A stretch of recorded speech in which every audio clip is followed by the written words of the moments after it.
ఆంధ్రప్రదేశ్ రాజకీయాల్లో అత్యంత ఆసక్తిగా కనిపించే అసెంబ్లీ నియోజకవర్గాల్లో వినుకొండ ఒకటి.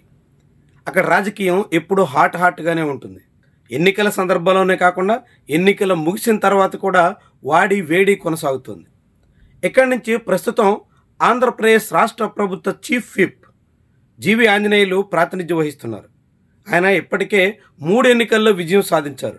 2009, 14 ఎన్నికల్లో గెలిచిన ఆయన 19లో హ్యాట్రిక్ సాధించాలని ఆశిస్తే భంగపడ్డారు. బ్రహ్మనాయుడు చేతిలో ఓటమి చవిచూశారు. 2024 ఎన్నికల్లో రాష్ట్ర వ్యాప్తంగా కూటమికి సానుకూలంగా వీచిన పవనాలు ఆయనకి ఉపయోగపడ్డాయి. మరోసారి విజయం సాధించారు. కులాల వారీగా చూస్తే వినుకొండలో కాపు కులస్తుల మద్దతు జీవి ఆంజనేయులకి బాగా తోడ్పడింది. కమ్మ, మాదిగ 2 కులాల ఓట్లతో పాటుగా కూటమిలో జనసేన కారణంగా కలిసి వచ్చిన కాపుల మద్దతుతో జీవి ఆంజనేయులకి భారీ విజయం దక్కింది. రెడ్డి, మైనార్టీ ఓట్లు దూరమైనప్పటికీ కూడా మిగిలిన కులాల కలయికతో భారీ విజయానికి బాటలు వేసింది. కానీ భారీ విజయం ఆ తర్వాత వెంటనే అసెంబ్లీలో చీఫ్ విప్ లాంటి కీలక పదవి, ఇదంతా గుర్తింపు దక్కిన జీవి ఆంజనేయులకి ఇప్పుడు వినుకొండలో ఎదురుగాలి మొదలైపోయింది. ఇప్పటికే నియోజకవర్గంలో జీవి ఆంజనేయుల మీద కాపు కులస్తుల్లో చాలా తీవ్రమైనటువంటి అసహనం కనిపిస్తోంది. జనసేన పార్టీ శ్రేణుల్లో కూడా ఆగ్రహం పెల్లుబిగుతోంది. వైఎస్ఆర్సీపీ నుంచి వచ్చినటువంటి కార్యకర్తలకి ప్రాధాన్యత ఇస్తూ వైఎస్ఆర్సీపీ హయాంలో చక్రం తిప్పినటువంటి వాళ్లే మళ్ళీ కథ నడిపించే పరిస్థితి కొనసాగుతుండడంతో చాలా గ్రామాల్లో ఇప్పటికే కూటమి శ్రేణులు తీవ్ర అసహనంతో కనిపిస్తున్నాయి. అదే సమయంలో వైఎస్ఆర్సీపీ దూకుడు పెంచుతుంది. బ్రహ్మనాయుడు ఘోర పరాభవం తర్వాత కూడా పట్టు సడలకుండా మరోసారి వినుకొండలో విజయకేతనం ఎగరేస్తాం అనే రీతిలో అక్కడ పావులు కదుపుతున్నారు. ఇదే సమయంలో జీవి ఆంజనేయుల మీద వ్యతిరేకతతో అసంతృప్తితో ఉన్నటువంటి వాళ్ళంతా ఒక్కొక్కరుగా మళ్ళీ వైఎస్ఆర్సీపీ వైపు చూసే పరిస్థితి వచ్చేస్తుంది.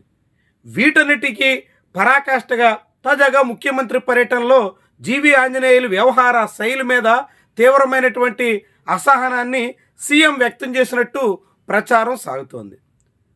నియోజకవర్గంలో అటు హార్టికల్చర్ పంటల సాగు విషయంలో జీవి ఆంజనేయులు భారీ గొప్ప లెక్కలు చెప్పినప్పటికీ వాటన్నిటికీ గాలి తీసేసినట్టుగా ముఖ్యమంత్రి చంద్రబాబు వ్యవహరించారు.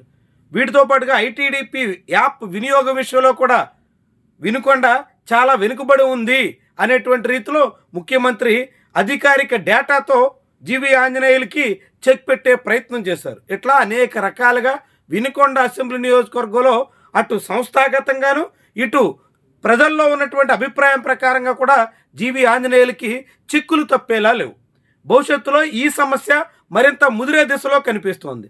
రాను జనసేన టీడీపీ మధ్య వైరం పెరిగేలా కనిపిస్తోంది. దానికి తోడుగా అక్కడ ఉన్నటువంటి కూటమి శ్రేణుల్లో పెరుగుతున్న అసంతృప్తి ఇప్పుడప్పుడే చల్లారేనా అనే ప్రశ్న కూడా ఉదయిస్తుంది. ఇదే సమయంలో వైఎస్ఆర్సీపీ ఆ గ్యాప్ని వినియోగించుకునే ప్రయత్నంలో పడింది. వినుకొండలో ఉన్నటువంటి కుల సమీకరణాల రీత్యా కాపుల విషయంలో జీవి ఆంజనేయులు జాగ్రత్తలు పాటించకపోతే మాత్రం పుట్టి మునిగిపోవడం ఖాయం అనే మాట బలంగా వినిపిస్తుంది.